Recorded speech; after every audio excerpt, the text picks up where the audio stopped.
If you've tried to meditate and walked away convinced you're hopeless at it, because the second you closed your eyes your head filled with noise, I want you to consider this. You're not bad at meditation. You're meeting your mind, probably for the first time, and what you're calling failure is actually the whole point.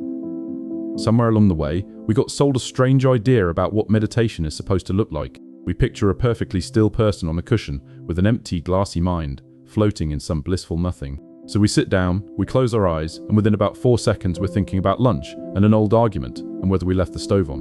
And we conclude that everyone else has found the quiet room, and we're the only ones stuck outside it, banging on the door.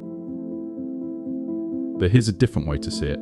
Imagine you've lived your whole life in a house with one room you never entered. You walked past that door every day, but you never opened it, because there was always something louder pulling you somewhere else. Meditation is the day you finally turn the handle and step inside. And the room is loud. There's clutter everywhere, papers blowing around, a radio playing 3 stations at once. Your first instinct is, this room is a disaster, I failed at being in here. But the mess didn't appear when you walked in. It was always there. You're just seeing it for the first time, because for the first time, you stopped and looked. That's what's actually happening when you sit down and the thoughts come flooding in. The thoughts were always there, churning underneath everything, all day, every day. Meditation didn't create the noise. It just turned the volume down on the outside world far enough that you could finally hear the noise inside. And that's not a setback. That's the door opening. Let me tell you about someone. I'll call her Priya. Priya came to meditation the way a lot of us do. Exhausted and a little desperate, hoping it would switch her racing mind off like a lamp. The first week, she quit every session early, furious with herself. Her mind wouldn't stop. She'd set a timer for 10 minutes and spend all 10 narrating how badly it was going. I can't do this, she told a friend. My brain just won't shut up.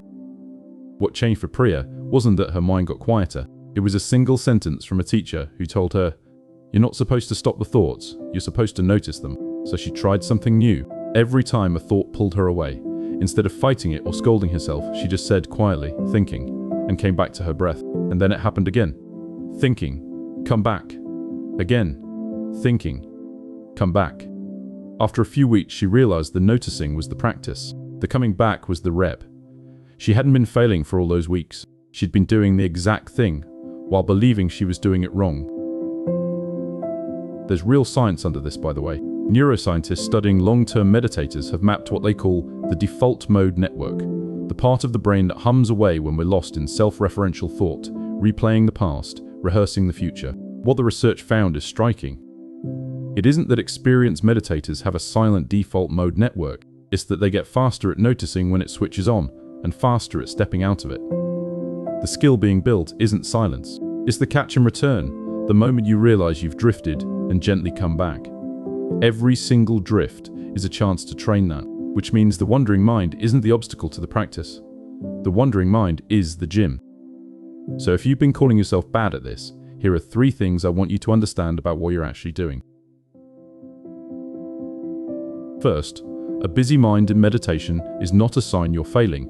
It's a sign you're finally paying attention.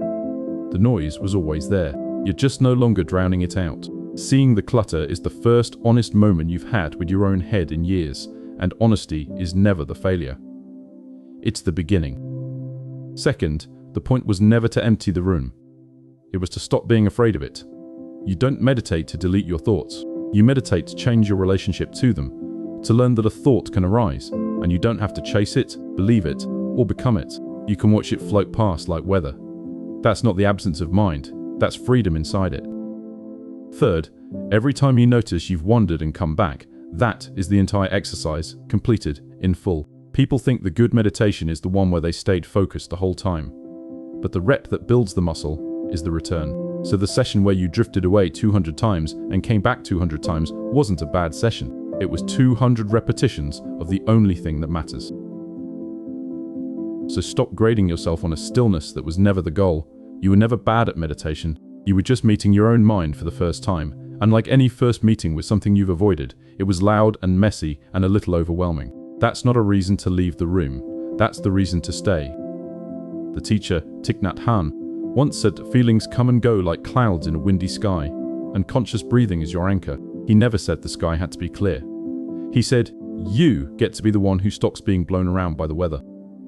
That's what every wandering, noticing, returning minute is teaching you. Not to silence the storm, but to find the still place underneath it that was there all along. You were never bad at this. You were just learning to sit in a room you'd spend your whole life avoiding. So go back in, and this time, stay a little longer.